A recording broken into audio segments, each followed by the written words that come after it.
Maritime ட்ரீமை நம்பிக்கையோட தொடங்குங்க. AMET and மர்ஸ்க் பெண்கள் கடல்ல தலைமை தாங்கிறதுக்கு சப்போர்ட் பண்றாங்க. சோ இப்பவே BE மெரைன் இன்ஜினியரிங் கேடட்ஷிப் ப்ரோக்ராம்ல அப்ளை பண்ணுங்க. What's your plan for this holiday? எங்க கிட்ட விட்டுருங்க, நாங்க பாத்துக்கிறோம். GT Holidays. GT Holidays, South India's #1 travel brand.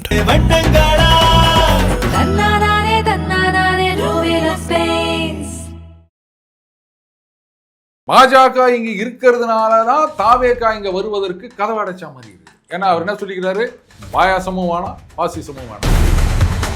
அதாவது தாவேகா அது 3வது அணியா அப்படின்னா அதில் யார் போய் சேருவாங்க? மன்சூர் அலிகான் அந்த கட்சியை ரெஜிஸ்டர் பண்ணாரான்னு தெரியல, அவரை தான் கேட்கணும். இப்போ விஜய் பேசுறது என்னன்னு யாருக்குமே தெரியாது. அது தமிழ் தேசியமா திராவிடமா அப்படின்னு சிஸ்டத்து மேல இருக்க எதிர்ப்பு தான் நாத்தாக்காவுடைய பெரிய ஓட் பேங்கா. சீமான் அவர்கள் இத்தனை வருஷமா அரசியல் இருக்காரு, அவருக்கு நல்லாவே தெரியும் நம்ம வந்து ஜெயிச்சு ஆட்சிக்கு வர மாட்டோம், ஆனா தாவேகா வந்ததுனால நம்ம ஓட்டு அடி வாங்குவோம் அப்படின்றதுனாலதான் அவர் என்ன பண்ணாரு, டகால்னு வந்து எப்ப நீங்க மத்தவங்கள வாங்க வாங்க அப்படின்னு கூப்பிடுறீங்களோ அப்பவே நீங்க வந்து வலுவில்லாத கட்சி அப்படின்றது நீங்களே ஒத்துக்கிற மாதிரி இருக்கு. எதுவுமே செய்யாம இல்ல இன்னும் எல்லாரும் வாங்க நீங்க வாங்க நீங்க வாங்க அப்படின்னு கூப்பிட்டு இருந்தாங்க. கட்சியில கூட இருந்த பாமகவை யாரும் கூப்பிடுற மாதிரி தெரியல. அங்க அநியாயம் இது.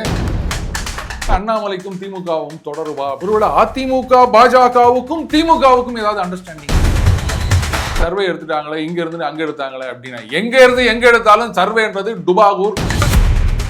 கொள்கை வேற, வியாபாரம். ஒருத்தர் சொன்னார்ல, என்டிஏ கூட்டணி வந்து நிறைய விஷயங்கள் பண்ணிட்டு இருந்தாலும் இன்னும் சிலர் வந்து கூட்டணியில் இணைஞ்சா நல்லா இருக்குங்கிற மாதிரி பேச்சுகள்லாம் போயிட்டு இருக்கு. அந்த கூட்டணியில வந்து விஜய் வந்து திமுக சேர்த்துக்கலாமா? விஜய் வந்தா நல்லா இருக்குங்கிறாங்க. திமுக வந்துருச்சுன்னா இன்னும் மிகப்பெரிய வெற்றி வந்துடும்ல. இல்ல தாவேகாவை சேர்த்து என்ன பண்ண போறீங்க நீங்க? அதுதான் சொல்றேன். சரி, விஜய் வந்துட்டாங்க, அதிமுக தாவேகா பாஜக வந்தா போதும், வேற யாரும் வேணாம், 200 தொகுதி நாங்க ஜெயிப்போம்னு சொல்லிட்டு பாஜக பேசிட்டு இருக்காங்க. பாஜக ஆதரவாளர்களும் பேசுறாங்க. சரி, 200 தொகுதி ஜெயிப்பீங்க அப்படின்னா இதுல என்ன பார்க்க வேண்டியது என்னன்னா, இப்பதான் அவர் கட்சி ஆரம்பிச்சிருக்காரு, அவர் மேல எப்படி இவ்வளவு கான்பிடன்ஸ் வைக்கிறாங்க? சரி விடுங்க, அதாவது எத்த தின்னா பித்தம் தெளியும் அப்படின்னு ஒண்ணு சொல்லுவாங்க கிராமத்துல. சரி, விஜய் வந்தா 200 தொகுதி ஜெயிப்பாங்க அப்படின்னா விஜய் வரலன்னா எத்தனை தொகுதி ஜெயிப்பாங்க? 130 140 வச்சுக்கலாமா? சரி, 150 வச்சுக்கலாமா? 130 வந்துட்டாலே மெஜாரிட்டி தானேங்க. கண்டிப்பா திமுக வெளில போயிடும்ல. 118 வந்தாலே போதும்ல, திமுக வெளில போயிடும்ல. அப்புறம் ஏன் வந்து நீங்க விஜய் வரணும் அப்படின்னு நினைக்கிறீங்க? அப்போ விஜய் வந்தாதான் அந்த மெஜாரிட்டியே வர முடியும் அப்படின்ற அளவுக்கு இருக்கீங்க. அப்போ விஜய் வந்தாதான் மெஜாரிட்டியே வரும் அப்படின்னு சொன்னா அப்ப அதிமுக பாஜக கூட்டணிக்கு இவ்வளவு மெனக்கட வேண்டிய அவசியமே கிடையாது இல்ல. பாஜக இங்க இருக்கிறதுனாலதான் தாவேகா இங்க வருவதற்கு கதவு அடைச்சா மாதிரி இருக்குது. ஏன்னா அவர் என்ன சொல்லிக்கிறாரு, பாயாசமும் வேணாம் பாசிசமும் வேணாம் சொன்னாரா? சொல்லியிருக்காரு. என்ன பாயாசம் அப்படின்றது நமக்கு தெரியாது. சித்தாந்த எதிரி பாஜகனே சொல்லிட்டாரு. அப்புறம் அந்த இடத்துல இவர் எப்படி வருவாரு? சரி, அவர் வந்தா மாபெரும் வெற்றி 200 230 தொகுதிகளில் ஜெயிக்கிறீங்க அப்படின்னு சொன்னா அப்ப நீங்களே இப்படி சொன்னீங்கன்னா நாளைக்கு அவர் கூடும்போது என்ன சொல்றாரு, பாத்தீங்களா நான் வந்தா தானே ஜெயிக்க போறீங்க, எனக்கு 80 சீட்டு கொடுங்க, டெப்டி சிஎம் கொடுங்க அப்படின்னா எடப்பாடி கொடுப்பாரா? என்னவோ கணக்கு நாத்தாக்கா. அப்ப அவங்க தனியா நின்றாங்க அப்படின்னு சொன்னா எப்பவுமே அந்த என்ன சொல்றது, ஒரு சிஸ்டத்து மேல இருக்க எதிர்ப்பு தான் நாத்தாக்காவுடைய பெரிய ஓட் பேங்கா.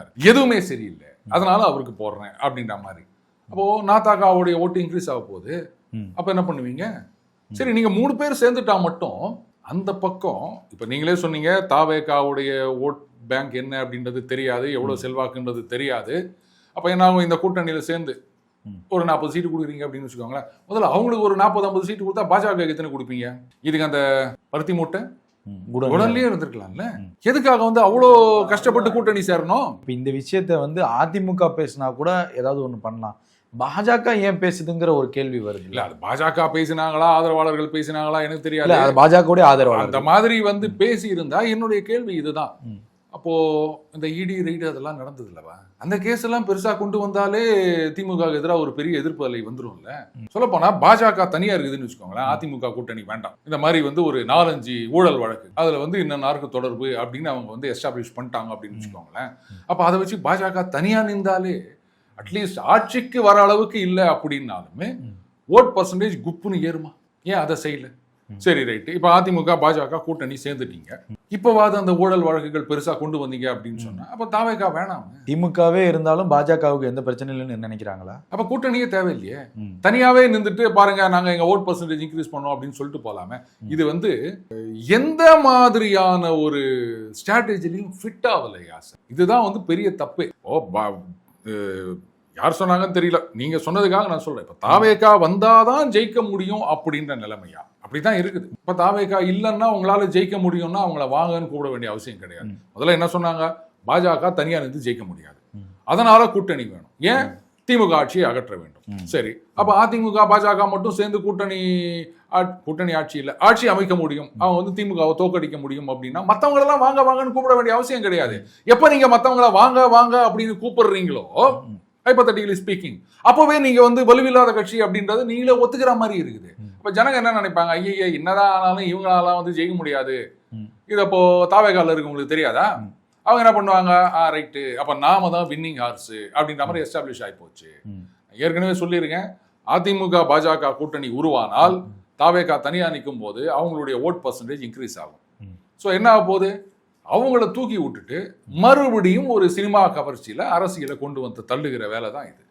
இவங்க ரெண்டு பேரும் ஒன்னா சேர்ந்தாங்களா, ரைட்டுங்க நாம வந்து களத்துல இறங்கி வேலை செய்வோம், அதிமுகவுக்கு கேடர் ஸ்ட்ரென்த் இருக்கு, இவங்களுக்கு வந்து ஐடியாலஜி இருக்கு, மத்தியில வந்து ஆட்சி அப்படின்ற ஒரு செல்வாக்கு இருக்கின்றது, அவங்களுடைய இன்ஃப்ளூயன்ஸ், அவங்களுடைய ஆதரவாளர்கள் வலிமை, இதை வச்சு வந்து இறங்கி அடிக்கணும் அப்படின்னு பார்த்தா எதுவுமே செய்யாம இல்ல இன்னும் எல்லாரும் வாங்க நீங்க வாங்க நீங்க வாங்க அப்படின்னு கூப்பிட்டு இருந்தா கடைசியில கூட இருந்த பாமகவை யாரும் கூப்பிடுற மாதிரி தெரியல. நாங்க அநியாயம் இது. சாலிடா 5% ஓட்டு வச்சுக்கிறாங்கல்ல. உங்களுடைய பார்வையில 2026க்கு அதிமுகவும் பாஜகவும் மட்டுமே வலுவான கூட்டணி தான், அவங்க கொஞ்சம் பூஸ்டா வேலை செஞ்சாலே போதும். இப்ப இருக்கின்ற நிலைமையில அதிமுக பாஜக கூட்டணி அப்படின்றது வந்து கூட்டணி நல்லா ஜெல் ஆயிடுச்சு, ஆனா அதுக்கப்புறம் ஆக்டிவிட்டியை காணோம், கம்முன்னு உக்காண்டாங்க. இல்ல அதுதான் சொல்றேன், அவங்க கொஞ்சம் ஆக்டிவிட்டியா இருந்தாலே போதுமானது, செய்யணும். ஆனா யாரும் செய்யற மாதிரி தெரியல. அதுதான் எனக்கு பெரிய ஆச்சரியமா இருக்கு, எதுக்கு இவங்க சேர்ந்தாங்க அப்படின்னு. தனித்தனியா இருக்கும் போதாவது ஏதோ ஒண்ணு பண்ணிட்டு இருந்தாங்க, இப்போ ஒன்னா சேர்ந்த பிறகு ஒண்ணுமே செய்ய காணுமே. இப்போ நீங்க கேட்டீங்கல்ல அண்ணாமலைக்கும் திமுகவும் தொடருவா அப்படின்னு, இப்போ நீங்க இப்ப சொல்றதை வச்சு பார்க்கும்போது ஒருவேளை அதிமுக பாஜகவுக்கும் திமுகவுக்கும் ஏதாவது அண்டர்ஸ்டாண்டிங்கா, நாங்க எதுவுமே செய்ய மாட்டோம் நீங்களே ஜெயிச்சுக்கோங்க அப்படின்னு வாக்க ஒரு குத்துறாங்களோ? ஏன்னா இவங்க செய்யறது அப்படி செய்யறது இல்லை, செய்யாதது அப்படித்தானே இருக்குது. ஒரே ஒரு காரணம் சொல்லுங்க, ஏங்க வந்து இப்படி இருக்காங்க அவங்க. பொன்முடி அவர்கள் விவகாரம், செந்தில் பாலாஜி அவர்கள் விவகாரம், இதை பத்தி எல்லாம் பெருசா ஒன்றும் பேசவே இல்லை அவங்க. பாத்தீங்களா, ஊழலுக்காக வந்து அமைச்சர்கள் ராஜினாமா செய்து விட்டார்கள், இது ஊழல் கரைபடிந்த அரசு, இதை அகற்றியே தீர வேண்டும், ஏதாவது ஒண்ணு சொல்லணும்ல. ஆக எடப்பாடி அரசு பதவி விலக வேண்டும் எத்தனை தடவை சொன்னாங்க, இங்க ஏதாவது சொன்னாங்களா? ஏன்னா இவங்களே வந்து ராஜினாமா பண்ணிட்டாங்க, பாத்தீங்களா, இதுவே ப்ரூவ் ஆயிடுச்சு, கோர்ட்ல வேற சொல்லிட்டாங்க, இவங்களுக்கு நீங்க மந்திரி பதவி கொடுத்ததே தப்பு, இப்படி எதையாவது பேசணும்ல, ஒண்ணுமே பேச காணோம். அப்புறம் சந்தேகம் வராம என்னங்க செய்யும். இதுல நீங்க இன்னொரு விஷயம் என்னன்னா சார், ரொம்ப ஹைலைட்டான விஷயம், பாஜக கூட்டணியில இருந்துட்டு பாஜக ஆதரவாளர் இருந்துட்டு தாவேகாக்கு சர்வே எடுத்திருக்காங்களாம் சார். இது நல்லா இருக்கே. அது நான் வெளியிட்டா திமுக பயந்துருவோங்கிறாங்க, பாஜகவுடைய ஆதரவு.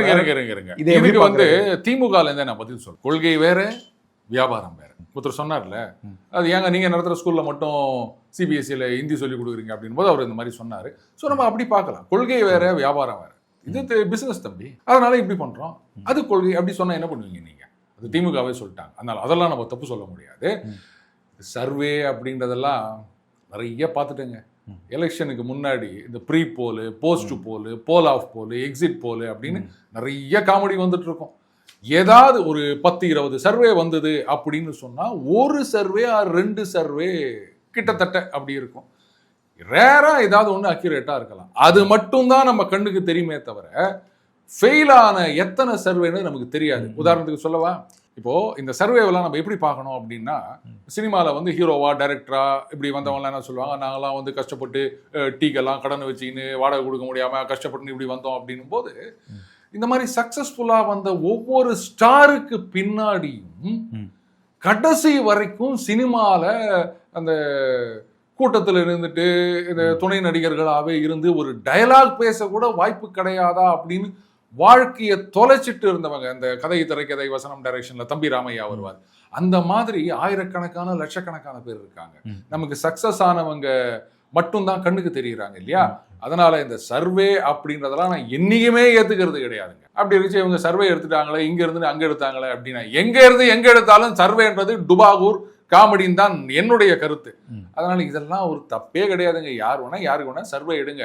அதெல்லாம் எலெக்ஷன் நேரத்துல இன்னைக்கு ட்ரெண்ட் இப்படி இருக்கலாங்க. எலெக்ஷன் நேரத்துல முடிவெடுக்கிறது தான் ஃபைனல். அன்னைக்கு எப்படி மாறும் அப்படின்றதெல்லாம் யாரும் சொல்ல முடியாது. சொல்லிக்கலாம் இவருக்கு இவ்வளவு இருக்குது, அவருக்கு இவ்வளவு இருக்குது. ஏங்க அப்படி பார்க்க போனா தாவேகால சில பேர், அதுல நீங்க சொன்னீங்க இல்லையா, இந்த தேசியம் அப்படின்னு இங்க பாஜக ஆதரவாளர்களா இருந்து அப்படியே சப்ஜாடா இங்க எனக்கு எதுவுமே செய்யல, எதுவுமே கொடுக்கலன்னு சொல்லிட்டு அண்ணாட பக்கம் போயிட்டாங்க. அங்க ஏதாவது கொடுத்தாங்களான்னா கேட்க கூடாது. அதெல்லாம் கொடுக்கலங்க, ஆனா இவங்க கொடுக்கல, அதனால அங்க இப்படி சொல்றாங்க நிறைய பேர் இருக்காங்க. சர்வே எல்லாம் எடுத்துட்டு பாத்தீங்கன்னா இது ட்ரம்ப் டாக்ஸ் போட்டார் பாருங்க. அந்த மாதிரி போன மாசம் 18 இருந்தது, போன வாரம் 25 ஆச்சு, முந்தா நேத்து அது 32 ஆச்சு, நாளைக்கு 38 ஆக போகுது. ஏதோ தங்க வேலை ஃபோர்காஸ்ட் மாதிரி இல்ல ஷேர் மார்க்கெட் ட்ரெண்ட் மாதிரி சொல்லி நிற்கிறாங்க. இப்போ ட்ரெண்டை பாத்தீங்கன்னா தாவேகாவுக்கு ஆஸ் ஆன் டேட் ஒரு 53% இருக்குங்க சர்வேல. ஆமா 53% இருக்கும்போது எதுக்கு அவங்களுக்கு அலையன்ஸ்ன்னு தெரியல. இதை வேற கூட சொல்றாங்க, ஆல்ரெடி 50% கன்ஃபார்ம் ஆயிடுச்சு, கூட்டணி பத்தி தகுந்த நேரத்து. 50% கன்ஃபார்ம் ஆயிடுச்சுன்னா உங்களுக்கு யாருமே தேவையில்லை. நீங்க ஊர் பேர் தெரியாத யாரோ ஒருத்தர் சும்மா ஒருத்தர் போறவர் எங்க வாப்பா இவர் தான்ப்பா கேண்டிடேட் அப்படின்னு சொன்னா கூட ஜெயிக்க போறாங்க. எப்படி கான்ட்ரடிக்டிவா இருக்கு இல்லையா? அது மாதிரி நிறைய காமெடி பண்ணிட்டு இருக்காங்க. அந்த மாதிரி காமெடியா தான் இதெல்லாம் நான் பாக்குறேன். சரி, இப்போ ஒருவேளை தாவேகா தலைமையில ஒரு 3வது அணியா கட்சிகள் ஒன்றிணைக்கிறாங்க அப்படின்னா அது யாருக்கு பாதிப்பா இருக்கும்? அதாவது தாவேகா அது 3வது அணியா அப்படின்னா அதில் யார் போய் சேருவாங்க? மன்சூர் அலிகான் அந்த கட்சியை ரெஜிஸ்டர் பண்ணாரான்னு தெரியல, அவரை தான் கேட்கணும். ஏன்னா போன தடவை ஒரு எம்பி சீட்டு கேட்டார்ல அவரு. இப்போ தாவேகால எம்எல்ஏ அப்படின்னாலும் ஒரு 4 சீட்டு 5 சீட்டு கேட்கலாம். பட் நிறுத்தறதுக்கு ஆள் வேணும். கேட்கிற கேள்விகள் எல்லாமே பாஜக ஆதரவு வட்டாரங்களில் எழுப்பப்பட்ட கேள்வி இல்ல, புரியுது எனக்கு. இப்போ 3வது அணின்னு இல்லை, தாவேகா வந்த உடனே நான் சொன்னேன் நாத்தாக்கா ஓட்டை தான் அவர் பிரிக்க போறாரு. அவங்க 8% வாங்கினாங்க, அது ஒரு பெரிய அடி வாங்க போகுது அப்படின்னு. அது சீமான் அவர்கள் இத்தனை வருஷமா அரசியல்ல இருக்காரு, அவருக்கு நல்லாவே தெரியும் நம்ம ஜெயிச்சு ஆட்சிக்கு வர மாட்டோம். ஆனா இப்படியே நம்ம கட்சி அப்படின்னு எதையோ ஒன்று காமெடியா முன்னுக்கு பின் முரணா பேசிக்கின்னு அப்படியே அரசியல் வாழ்க்கையை ஓட்டணும் அப்படின்னு நினைச்சிட்டு இருக்காரு. அவர் அதை சரியா புரிஞ்சுக்கினார். தாவேகா வந்ததுனால நம்ம ஓட்டு அடி வாங்குவோம் அப்படின்றதுனாலதான் அவர் என்ன பண்ணாரு, டகால்னு பெரியார் எதிர்ப்பு அப்படின்ற ஒரு ஆயுதத்தை கையில் எடுத்தாரு. இத்தனை வருஷமா பெரியாரை சப்போர்ட் பண்ணிட்டு வந்தவர் தானே அவரு. அப்பெல்லாம் தெரியலையா அவருக்கு? இன்னைக்கு திடீர்னு பெரியார் எதிர்ப்பு அப்படின்னு சொல்லி நிற்கிறாருன்னா அவருடைய அந்த பேஸ். ஏன்னா தமிழ் தேசியம் பேசுறவர். இப்போ விஜய் பேசுறது என்னன்னு யாருக்குமே தெரியாது. அது தமிழ் தேசியமா திராவிடமா அப்படின்னு. இந்த ஒரு கல்யாணத்துல இவருக்கு ஸ்வீட் பிடிக்கும், அவருக்கு காரம் பிடிக்கும் அப்படின்னா ஒரே இதுல வெல்லம் மிளகாப்பொடி எல்லாத்தையும் போட்டு செஞ்சா அப்படி இருக்கும். அப்படி ஒரு கொள்கை அப்படின்னு வச்சு நிற்கிறாருங்க தாவேகால. எங்க நம்மளுடைய ஓட் பேங்க் மாறிடுமோ அப்படின்றதுக்காக தான் அந்த தமிழ் தேசியத்தை ஸ்ட்ராங்கா எஸ்டாப்ளிஷ் பண்ணணுன்றதுக்காக தான் திராவிடத்தை எதிர்க்கிறேன் அப்படின்ட்டு பெரியார் எதிர்ப்பு அப்படின்னு அவரு கபால்னு குதிச்சாருங்க.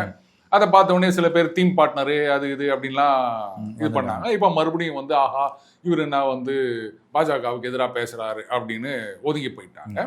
ஃபர்ஸ்ட் அண்ட் ஃபார்மோஸ்ட் நாத்தாக்காவுடைய ஓட்டுகள் அடி வாங்கும். அடுத்தது அதிமுக பாஜக இந்த கூட்டணி வந்துட்டதுனால திமுக எதிர்ப்பு ஓட்டுகள் அப்படின்றது, குறிப்பா இந்த மைனாரிட்டி வாக்குகள் அப்படின்றது கொஞ்சம் விஜய் பக்கம் போவதற்கான ஒரு வாய்ப்பு இருக்கின்றது. ஆனா அதுவுமே கடைசி நேரத்துல மாறுவதற்கு வாய்ப்பு. சார், இப்போ இந்த இடத்துல ஒரு கேள்வி. இப்போ நீங்க சொன்னீங்களா மைனாரிட்டியுடைய வாக்குகள் விஜயின் பக்கம் போறதுக்கான வாய்ப்புகள் இருக்குன்னு நீங்க சொல்றீங்க. இப்போ விஜயுடைய அந்த அரசியல் வருகையை திமுக ஒரு அச்சமா எடுத்துக்கிறாங்களா இல்ல கண்டுக்காம இருக்காங்களாங்கிற ஒரு கேள்வி வருதுல, எப்படி நீங்க பாக்குறீங்க? ஏன்னா இது வரைக்கும் விஜய் எதிர்த்ததா பெருசா தெரியல. எப்படி எடுத்துக்கலாம்? அதாவது திமுகவில் ஒரு விஷயத்துல அவங்க தெளிவா இருக்காங்க. விஜய் அவர்களுடைய வருகை திமுகவுடைய ஃபார்ச்சூன்ஸை எந்த விதத்திலையும் பாதிக்காது அப்படின்னு அவங்க முழுமையா நம்புறாங்க. நானும் அதை ஏத்துக்கிறேன். மைனாரிட்டி வாக்குகள் அப்படின்னும் போது இந்த ஆன்டி இன்கம்பன்சி வாக்குகள் அதுவும் குறைந்த அளவுக்கு விஜய் பக்கம் போவதற்கு ஒரு வாய்ப்பு இருக்கு. பட் அந்த ஆன்டி இன்கம்பன்சி அப்படின்னும் போது ஒரு வாஸ்ட் இதுங்க, அது நியூட்ரல் ஓட்டர்ஸ். ஸோ அதில் இந்த ஜெயிக்கிறவங்களுக்கு ஓட்டு போடுன்றது, அந்த ஜெயிக்கிற மாதிரி சீன் கிரியேட் பண்ணணும், நெரேட்டிவ் செட் பண்ணணும். இன்னைக்கே பார்த்தீங்கன்னா பல ஊடகங்கள் தோ ஏறி விட்டார், காரில் வருகிறார், காரில் 4 டயர் இருக்குது 8 டயர் இருக்குது அப்படின்னு அவங்களாம் ரன்னிங் கமிட்டி கொடுத்துருக்காங்க. என்ன மாதிரியான ஒரு ரிப்போர்ட்டிங் அப்படின்னு எனக்கு தெரியல. ஸோ அந்த மாதிரி ஒரு சில வாக்குகள் அது போவதற்கும் ஒரு வாய்ப்பு இருக்கின்றது. பட் ஜெயிக்க முடியாது ஒரு எம்எல்ஏ சீட்லையும். ஆட்சியை பிடிக்கிறது அப்படின்றதெல்லாம் கனவு. பட் அடுத்தது ஒருவேளை திமுகவே மறுபடியும் இங்க ஆட்சிக்கு வந்து விட்டது அப்படின்னு சொன்னா அப்போ அது வேறு மாதிரியா இருக்கும். பட் இப்போ இருக்க சூழ்நிலையில அதிமுக பாஜக கூட்டணி ஆட்சிக்கு வருமான எதுவுமே செய்யாம இருந்தா எப்படிங்க? இல்ல சார், இப்ப ஏன் இந்த கேள்வியை நான் உங்கள்ட்ட கேட்கறேன்னா, திமுக விஜயை பார்த்து கண்டுக்கவில்லைங்கிறத நீங்க தெளிவா சொல்றீங்க. அதனால பாதிப்பு இல்லைன்னு திமுகவுக்கு சொல்றீங்க. இப்ப அப்பேற்பட்ட நபரை என்டிஏ கூட்டணியில் இணைப்பதற்கான முயற்சிகள் நடப்பதை எப்படி பாக்குறீங்க?